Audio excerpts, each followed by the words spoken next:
좀 전에 읽은 말씀을 가지고 말씀을 듣는다고 다 변하는 것은 아니다라는 제목으로 하나님의 말씀을 함께 나누겠습니다. 혹시 여러분이 이 유머를 듣고 웃을 수 있을지 좀 고민이 되는데, 이건 좀 성경에 대한 지식을 좀 갖고 있어야 웃을 수 있는 내용이에요. 1부는 전혀 웃지 않았습니다. 근데 2부는 엄청 웃었어요. 3부의 수준을 한번 가늠해 보기 위해서. 혹시 성경 66권 중에 여성을 주제로 한 3권의 성경을 아십니까? 첫째, 에베소서요? 예. 참 찬양팀의 수준이 이 정도예요. 에스더죠, 에스더. 또 뭐가 있죠? 룻기가 있습니다. 또 한 권이 있어요. 그게 뭐죠? 민수기입니다. 뭔 얘기죠? 이게 뭔지를 몰라요. 이게 민수기 여자 이름이잖아요. 그래도 못 깨닫는 분이 있어요. 4명의 신학생이 어느 번역이 가장 좋은지 토론하고 있었습니다. 한 신학생이 먼저 말했습니다. 나는 개역 한글판이 제일 좋아. 오랫동안 읽혀왔던 전통이 있잖아. 다른 신학생이 말했습니다. 나는 쉬운 성경이 제일 좋아. 이해하기가 쉽잖아. 그러자 다른 신학생이 말했습니다. 나는 공동번역이 좋아. 이것은 쉬우면서도 깊이가 있어. 그러자 이를 다 듣고 있었던 한 신학생이 이렇게 말했습니다.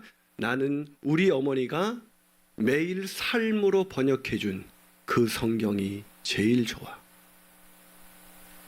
여러분, 그렇습니다. 성경은 단순한 지식 축적을 위해서 우리에게 있는 것이 아니라 우리의 삶의 변화를 위해서 존재하는 것이죠. 그런데 사람들이 성경을 읽어도 잘 변화가 되지 않아요. 아니, 오늘 예수님은 말씀을 통해서 성경을 읽는다고 다 변화되는 것은 아니다. 하나님의 말씀을 듣는다고 다 변화되는 것은 아니다라고 오늘 성경에서 말씀해주고 있습니다. 우리의 마음이 길가나 아니면 돌짝밭 아니면 가시떨기 밭과 같은 상태라면 아무리 하나님의 말씀이 떨어진다 해도 그 사람에게는 아무런 영적인 변화, 삶의 변화가 일어나지 않는다는 것입니다. 물론 이 비유를 모르는 사람은 없습니다. 하지만 문제는 우리가 이 비유를 다 알고 있음에도 불구하고 여전히 삶의 변화를 경험하지 못한 채 오늘을 살아가고 있다는 것입니다. 왜 그럴까요? 왜 우리는 변화되지 못하는 것일까요? 저는 오늘 본문을 통해서 저와 여러분이 말씀을 들을 때마다 그 말씀이 우리 마음밭에 떨어져 30배, 60배, 100배의 결실을 맺게 되기를 주님의 이름으로 축원합니다. 자, 그렇다면 우리가 어떻게 삶의 변화를 경험할 수 있는 좋은 땅이 될 수가 있을까요? 삶의 변화를 위해서 첫 번째로 우리가 알아야 될 것은 우리 자신의 마음 상태를 알아야 한다는 것입니다. 우리의 마음이 어떠한 상태에 있는지 알아야 합니다. 여러분, 말씀이 결실을 맺기 위해서 가장 중요한 것은 우리의 마음을 먼저 보는 것입니다. 왜냐고요? 왜냐하면 하나님이 뿌려지는 이 말씀의 씨에는 문제가 없기 때문입니다. 이 씨에는 문제가 없기 때문에 이 씨가 안 좋아서 결실을 못 맺는 것이 아니라 이 씨가 우리 마음에 떨어지는데 이 우리의 마음에 문제가 있기 때문에 변화를 경험하지 못하는 것입니다. 그래서 예수님께서는 우리의 마음을 볼 때 우리가 변화될 수 있는데 우리가 마음을 보질 않아요, 도대체. 그래서 예수님 오늘 비유를 풀어주면서 3절에서 이렇게 말합니다. 들으라 라고 말합니다. 여기서 들으라는 얘기는 단순히 그냥 듣는 행위를 가리키는 게 아닙니다. 우리가 영어에서도 우리가 주목해서 듣는 것을 listen to라고, listen이라는 단어를 사용하고 그 다음부터 들려지는 것을 hearing이라고 그러잖아요. hear한다 그러잖아요.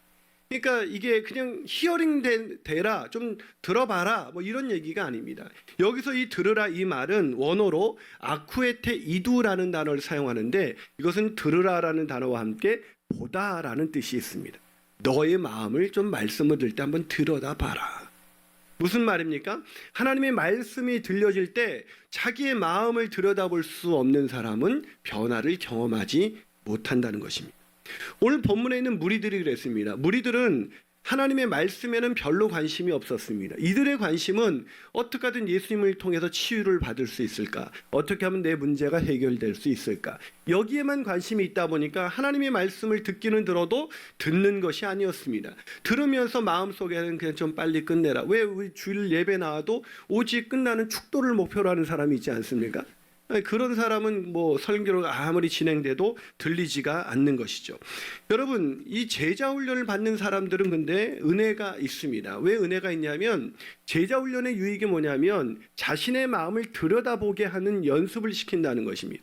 말씀이나 경건 훈련을 그냥 듣고 잃어버리지 않게 하고 생활 과제를 줘서 그걸 가지고 자신의 마음을 들여다보는 연습을 하기 때문에 제자 훈련에는 유익이 있습니다. 그런데 제자 훈련을 받아도 변화되지 않는 심각한 사람들이 있습니다. 이건 훈련을 받으면서도 자신에게 적용하지 않는 사람들입니다. 즉 그냥 생활과제를 써올 때 자기의 내면을 들여다보고 일기 형식으로 자기의 내면을 깊숙이 적용해 보세요. 이렇게 제가 말씀을 드렸는데도 계속 발표문을 써오는 분이 있어요. 이 많은 제자 훈련 받는 사람들 앞에서 이렇게 좋은 언어로 이렇게 발표하기 위해서 오시는 분이 있거나 아니면 티칭이나 설교를 또 하나의 자기가 깨달은 바 교훈을 전해주는 분이 있어요. 이 교훈은 제가 전해주는 게 낫거든요. 뭐 그분이 전해주면 성도들이 굉장히 저는 그래도 이렇게 가르치는 은사가 있잖아요. 제가 착각인가요? 예, 죄송합니다. 근데 이게 가르친다는 거는 은사가 있어야 되는 건데 그냥 늘 이렇게 가르치니까 다른 사람들도 힘들지만 더 힘든 건 뭐냐면 자신의 내면의 변화가 일어나지 않는다는 것입니다. 오늘 그 대표적인 사람들이 바로 바리새인과 서기관들입니다. 이 사람들은 말씀을 늘 연구한 사람들입니다. 늘 말씀을 가르친 사람들입니다. 그런데 어때요? 이 사람들은 말씀을 자신에게 적용하지는 않았습니다. 늘 자신에게 말씀을 적용하지 않다 보니 이 사람들은 변화가 없었습니다. 내면의 변화는 없었습니다. 겉은 그럴듯하게 말씀과 기도 속에 묻혀 사는 사람들 같았지만 그 말씀이 막 홍수 때 오히려 물이 없는 것처럼 말씀은 엄청나게 듣는 것 같은데 자기를 변화시키는 삶의 한 자락을 경험할 수가 없었던 것입니다. 그래서 오늘 예수님께서 본문 9절에서 다시 말합니다. 들을 귀 있는 자는 들으라. 이 들을 귀 있는 자가 무슨 뜻입니까? 너의 말씀을 들을 때 나의 내면을 들여다볼 줄 아는 게 바로 들을 귀인 것입니다. 자신의 내면을 들여다보지 못하고 설교가 끝나면 그 사람은 아무리 말씀을 오랫동안 들은 사람이라 할지라도 전혀 삶의 변화가 일어나지 않습니다. 혹시 여러분의 배우자나 여러분의 부모님들이 교회는 열심히 다니는데 왜 이렇게 안 변하고 늘 막 부부싸움하고 막 애들한테 너 공부 못하면 뭐 너 인생 끝이다 막 이런 얘기하는 게 왜 그러냐면 이게 말씀을 듣기는 들어도 들을 귀가 없기 때문입니다. 이게 말씀을 들을 때마다 자신에게 적용하지 않아요. 왜 말씀을 들을 때 꼭 이런 사람 있잖아요. 아, 이 말씀 우리 배우자가 들으면 우리 남편이 들었으면 딱 좋을 말씀인데 이런 사람들이 아주 위험한 사람, 그 남편보다 더 위험한 사람들이에요. 남편은 어느 날 교회 나오면 은혜 받게 돼 있어요. 근데 늘 다른 사람에게 적용하는 사람은 은혜를 못 받습니다. 또 어떤 사람이 있어요. 말씀을 들을 때 이거 그 문제 많은 김 집사가 들었어야 되는데 이거 꼭 그 김 집사가 그리고 두려던 모르 안나? 안 온 거예요. 그 막 실망하고 막 그렇게 하는 거죠. 여러분 말씀을 통해서 변화되려면 어떻게 됩니까? 그 말씀을 내 자신에게 들여다보는 도구로 사용해야 하는 것입니다. 그렇게 사용하는 저와 여러분이 되시기를 주님의 이름으로 축원합니다. 한 발 더 나가서 우리가 삶의 변화를 경험하는 그런 좋은 땅이 되려면 어떻게 됩니까? 두 번째로 우리 자신의 마음을 기경해야 합니다. 갈아엎어야 합니다. 우리의 마음을 새롭게 해야 합니다. 여러분 우리의 내면을 바라보는 것이 말씀을 통해서 우리의 내면을 바라보는 것이 변화의 첫 단계입니다. 그러나 우리의 내면을 본다고 해서 꼭 변화되는 것은 아닙니다. 왜냐하면 우리 내면의 상태가 완전히 망가져 있기 때문입니다. 자, 우리 내면의 상태가 얼마나 망가져 있는지 주님은 비유를 통해서 우리 마음의 상태를 보여주셨습니다. 첫째가 어떤 상태입니까? 길가와 같은 상태입니다. 자, 오늘 보면 4절을 한번 같이 읽어보겠습니다. 4절 같이 있습니다. 시작. 뿌릴새 더러는 길가에 떨어짐에 새들이 와서 먹어버렸고. 자, 이 상태, 길가와 같은 상태, 이 상태는 어떤 상태일까요? 본문 15절에 그 해석이 있습니다. 읽습니다. 시작. 말씀이 길가에 뿌려졌다는 것은 이들을 가리킴이니 곧 말씀을 들었을 때에 사단이 즉시 와서 그들에게 뿌려진 말씀을 빼앗아가는 것입니다. 무슨 말입니까? 말씀을 듣자마자 잃어버리는 것이에요. 말씀을 듣는 것 자체를 방해합니다. 듣는 순간 거부감을 갖게 만들거나 듣는 순간 그 말씀을 빼앗아갑니다. 뭐 듣는데 예를 들면 너 한번 잘하나 보자 뭐 이런 식으로 듣거나 아니면 들으면서도 뭐 실수하지 않나 뭐 이런 거를 듣고 마음의 저항감과 거부감을 가지고 듣습니다. 또 어떤 사람은 이 어떤 마음으로 드냐면 이제 처음부터 졸아요. 처음부터 입신의 영이 임하셔가지고 막 졸아요. 여러분 이 설교 중간에 조는 거는 저에게도 책임이 있어요. 그렇죠? 제가 설교를 워낙 못하니까 사람들이 졸지 않겠습니까? 근데 처음부터 조는 인간들은 제 책임이 아니에요. 그분들은 뭔가 문제가 있는 거예요. 어떤 문제가 있냐? 사단이 빼앗아가는 거예요. 그분들은 내가 그냥 습관처럼 존다 이렇게 생각하겠지만 말씀을 들으면 그 사람이 변화될 것을 사단이 뻔히 아니까 아예 듣지 못하도록 빼앗아가 버리는 것입니다. 마음의 저항감이나 우리가 졸음을 이기지 못해서 말씀을 제대로 아예 마음속으로 들어가지도 못하게 하는 것, 그것이 바로 길가밭입니다. 여러분 이 사람들 중에서 길가밭이 주로 어떤 사람이냐면 자신의 내면의 상태를 모르면 길가밭이 됩니다. 내가 얼마나 망가져 있는지 모르면 별로 관심이 없어요. 여러분 이 타고난 강사들이 참 다루기 어려운, 이 강의하기 어려운 청중이 있습니다. 그 청중이 누굴까요? 중앙 고위 공무원들입니다. 여기는 강사들의 무덤입니다. 가면요 이분들은 뭐 웬만큼 다 배우고 자기들이 고위 중앙 공무원이니까 싫은 아쉬운 소리 한 번 안 하면서 사는 사람들이에요. 이분들은 그냥 거의 벽이에요. 근데 이분들보다 더 어려운 사람이 있습니다. 바로 목회자들이에요. 이 목회자들은 장난 아니에요. 목회자들 설교하면 이 본문 어떻게 다루나 보자 이러지 그 본문을 자기에게 적용하지 않아요. 그래서 저도 늘 다른 분이 말씀을 전할 때 기도합니다. 하나님 저분을 통해서 오늘 하나님의 말씀으로 들려지게 하여 주옵소서. 늘 그렇게 기도해요. 안 그러면 저도 어느 순간 이 본문은 좀 아닌데 막 이러면서 이렇게 듣거든요. 근데 이 목회자보다 더 다루기 어려운 청중이 있습니다. 신학생입니다. 신학생. 이분들은 웬만한 위대한 설교자도 다 도마 위에 올려놔서 이동호 목사님 설교는 어떻고 오카노 목사님 설교는 어떻고 설교를 해본 적이 있어야지 이 사람들이. 그게 얼마나 위대한 설교인지를 모르는 겁니다. 여러분 왜 우리가 이렇게 우리나라 국가대표 축구 선수들이 축구하는 거 보면은 이게 우리 골 결정력이 없지 않습니까?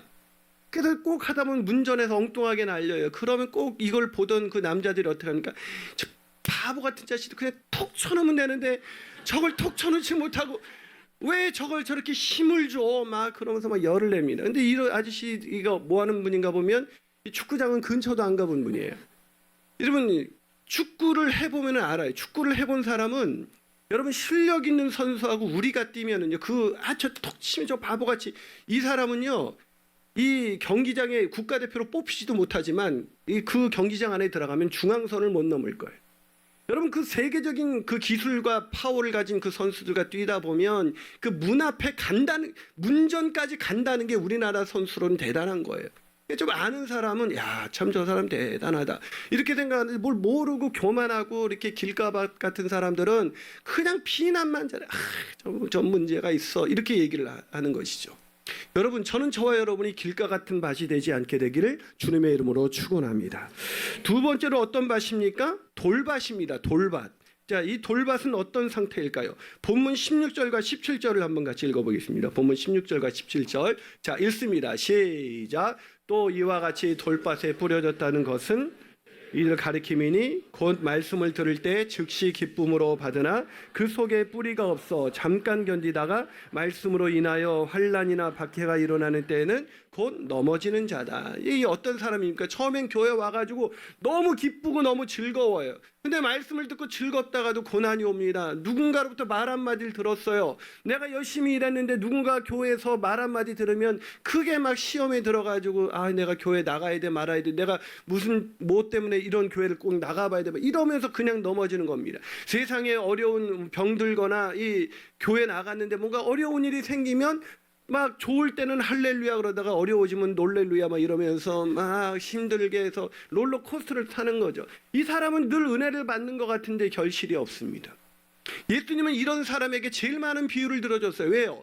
대부분의 많은 사람들이 고난과 환난 때문에 신앙을 포기하기 때문입니다.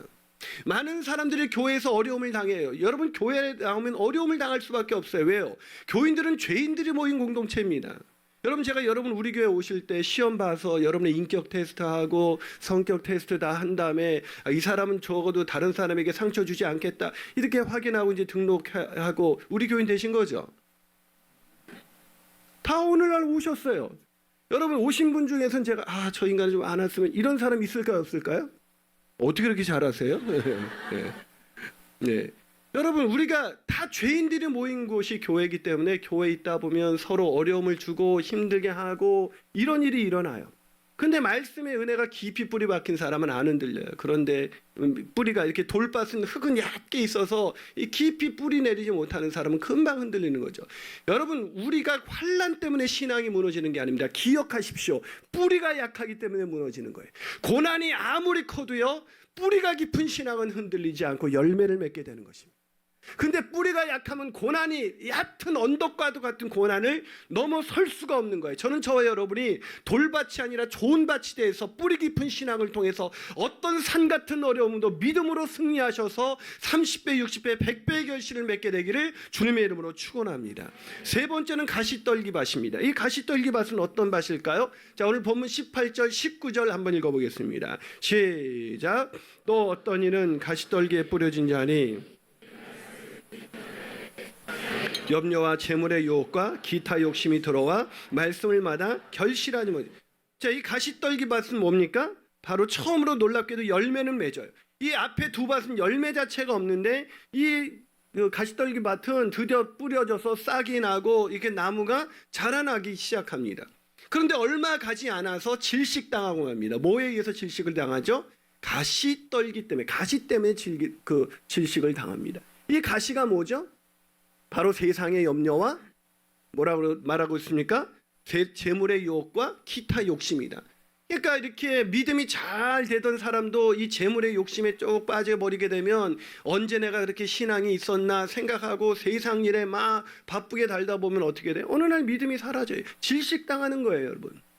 세상 근심과 염려가 많은 사람은 주님께 와서 편안하게 기도할 수가 없습니다. 이 염려와 근심을 내 힘으로 한번 극복해 보기 위해서 이 사람 찾아다니고 저 사람 찾아다니면서 어떻게 됩니까? 완전히 공고한 인생을 살아가게 되는 거예요. 여러분, 기타 욕심이랬습니다. 우리가 욕심을 가지면요, 하나님의 말씀이 안 들어옵니다. 여러분, 저는 어렸을 때 제 꿈이 뭐였냐면 이 수세식 화장실이 있는 집에서 한번 살아봤습니다. 우리 집 그 동네에, 우리가 그 가난한 동네인데 2층 집이 딱 하나 있었는데 거기 내 친구가 산부인과 의사 아들이었는데 그 집 갔더니 막 놀랍게도 막 냉장고도 있고 막 그 화장실도 수세식이라서 거기서 막 누워서 자도 될 만큼 막 그런 집인데 우리 화장실은 장난 아니었죠. 그래서 그런 꿈을 했는데 여러분도 혹시 저와 같은 생각 없었어요? 요즘 혹시 수세식 화장실 아닌 사람이 있어요? 혹시 냉장고 없는 사람이 있습니까? 근데 그것 때문에 막 마음이 부요해지고 너무 수세식 화장실 갈 때마다 행복하고 막 그러세요? 이 세 가지 밭의 상태는 뭐냐면 결실을 맺을 수가 없다. 풍성한 삶을 살 수가 없다라는 겁니다. 그런데 하나님이 말씀하신, 예수님 말씀하신 마지막 땅이 있습니다. 그 땅이 어떤 땅이에요? 좋은 땅입니다. 본문 20절 한번 읽어보겠습니다. 좋은 땅, 시작. 좋은 땅에 뿌려졌다는 것은 곧 말씀을 듣고 받아 30배나 60배나 100배의 결실을 하는 자니. 여러분, 이 좋은 땅은 뭐예요? 말씀을 받는 사람이에요. 말씀을 받았다는 것은 적극적으로 환영하고 그 말씀을 마음속에 품었다는 뜻입니다. 그냥 듣고 잃어버렸다는 것이 아닙니다. 주일날 은혜는 엄청 받았는데 나가는 순간 잃어버렸다는 것이 아니라 그 말씀을 자신의 가슴에 깊이 품어서 그 말씀이 자신의 내면을 기경하도록 만들어버리는 것입니다. 자기의 마음을 파고 들어가도록, 그래서 자신의 심령에 세상의 근심과 걱정과 욕심과 모든 것을 떠나가게 만들어버리는 그 말씀이 깊이 뿌리박는 순간 그 마음 가운데는 상상할 수 없는 일이 일어납니다. 30배, 60배, 90배가 아니라 왜 100배로 됐을까요? 상상할 수 없는 축복, 상상할 수 없는 풍성함이 바로 좋은 땅에 씨를 뿌려진 사람들, 그 사람들에게 이루어진다는 것입니다. 사랑하는 여러분, 우리 인생이 왜 공고합니까? 왜 우리 인생이 어려울까요? 여러분이 세상의 염려와 근심과 걱정, 재물의 욕심을 가지고 마음껏 살아보세요. 내 마음 한 자락이라도 마음의 평강과 기쁨이 있는지. 좋은 땅이 될 때만이 우리는 결실을 맺을 수가 있습니다. 그런데 문제는 이 좋은 땅으로 우리가 기경을 하지 않는다는 거예요. 오늘 저와 여러분의 기도가 이런 기도가 되길 원합니다. 하나님 아버지, 내 마음을 기경하여 주시옵소서. 내 마음이 길가밭과 같습니다. 내 마음이 돌밭과 같습니다. 내 마음이 가시밭과 같습니다. 하나님, 내 마음을 기경하여 주시옵소서. 내 마음을 바꾸어 주시옵소서. 이것이 저와 여러분의 절절한 기도가 되기를 주님의 이름으로 축원합니다. 그래서 30배, 60배, 100배의 결실을 맺어서 세상이 알 수 없는 풍성한 삶 살게 되시기를 주님의 이름으로 축원합니다. 마지막으로 우리가 어떻게 삶의 변화를 경험하는 좋은 땅이 될 수 있을까요? 그것은 우리 마음에서 깨닫게 하시는, 하나님의 말씀을 깨닫게 하시는 성령의 역사가 있어야 한다는 것입니다. 여러분, 오늘 본문을 보면서 제가 이해가 되지 않는 구절이 하나 있었습니다. 그게 본문 11절과 12절입니다. 자, 본문 11절과 12절을 한번 읽어보겠습니다. 시작. 이르시되 하나님 나라의 비밀을 너희에게는 주었으나 외인에게는 모든 것을 비유로 하나니 이는 그들이 보기는 보아도 알지 못하며 듣기는 들어도 깨닫지 못하게 하여 돌이켜 죄사함을 얻지 못하게 하려 함이니라. 여러분, 이게 이해가 되세요? 예수님이 이걸 비유로 설명한 이유를 말씀하고 계십니다. 왜 비유로 들려주셨어요? 외인들, 이 밖에 있는 사람들, 예수님을 따르지 않는 사람들은 이거를 비유로 말씀하셔서 듣기는 들어도 깨닫지 못하고 보기는 보아도 알지 못하게 하기 위해서 비유로 말씀하셨다는 거예요.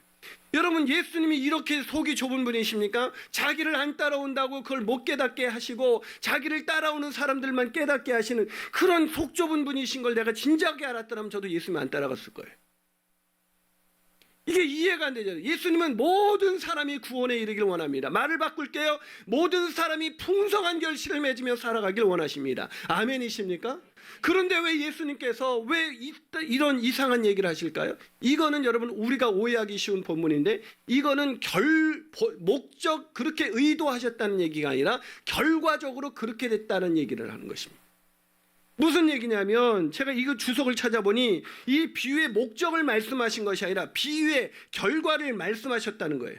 즉 하나님이 그렇게 의도하셔서 그들이 비유를 깨닫지 못한 것이 아니라 그들에게 예수님이 말씀을 늘 풀어주셨는데도 그들이 자기 땅을 기경하지 않다 보니까 마음이 점점 완악해지고 그렇게 무디어지고 세상 근심과 걱정과 염려 속에서 벗어나지 못한 채 살다 보니까 그들이 이 비유를 전혀 깨달을 수 없게 됐다는 것입니다. 결과를 말하는 것입니다. 여러분, 이 비유를 오늘 우리가 다시 한번 읽었지만 이 비유는 이해하기가 쉬워요, 어려워요? 이게 어려워요? 이 밭의 비유가? 여러분, 이 씨 뿌린 자의 비유가 좋은 땅에는 열매가 맺고 이런 땅엔 열매가 맺어지지 않는다. 이게 지금 어렵습니까? 어려워요, 쉬워요? 예, 제가 꼭 쉽다고 강요하는 것 같아요, 제가 지금. 여러분, 이건 초등학교 1학년도 알 수 있는 비유예요. 그런데 이 이렇게 쉬운 비유를 들려주면서 이 비유는 하나님의 비밀이 됐다. 그들은 들어도 깨닫지 못할 거다. 왜 이렇게 말이 안 되는 이상한 얘기를 했을까요? 그거는 바리새인과 서기관들, 외인들이 이 비유의 의미를 깨닫지 못했다는 것이 아니라 이 비유가 어떤 내용인지 알면서도 자신들에게 적용하지 않았다는 겁니다. 자신들이 좋은 땅이라고 생각하고 있었다는 거예요. 왜 이 비유가 결과적으로 그들에게 비밀이 됐습니까? 그들이 길가밭과 같이 자신을 따라오는 그런 무리들뿐만 아니라 제자들도 길가밭과 같았고 또한 돌밭 같았고 가시떨기밭과 같았었는데 그들이 자신들이 좋은 땅이라고 생각하고 있으니까 이 말씀이 자신에게 적용하지 않은 채 자신은 문제가 없다고 생각하고 있었다는 것입니다. 그래서 비밀이 된 것입니다.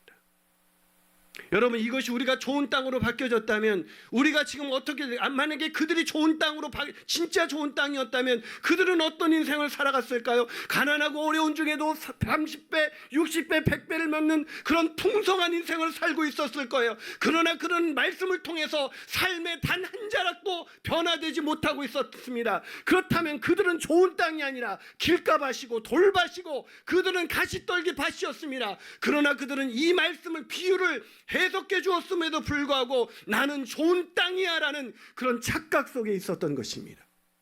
그 말씀이 머리에서 가슴으로 내려온 게 아닙니다. 사랑하는 여러분, 제가 이 의미를 깨닫고 설교를 준비하다마다 가슴을 치면서 회개했습니다. 우리는 오늘 겸손하게 이렇게 기도해야 합니다. 성령 하나님, 비유를 알게 하여 주옵소서. 이 말씀의 의미를 깨닫게 하여 주옵소서. 이 말씀이 내 삶 속에 역사할 수 있도록 인도하여 주옵소서. 오 성령님, 이 황폐해진 제 마음 가운데 들어와 주시옵소서.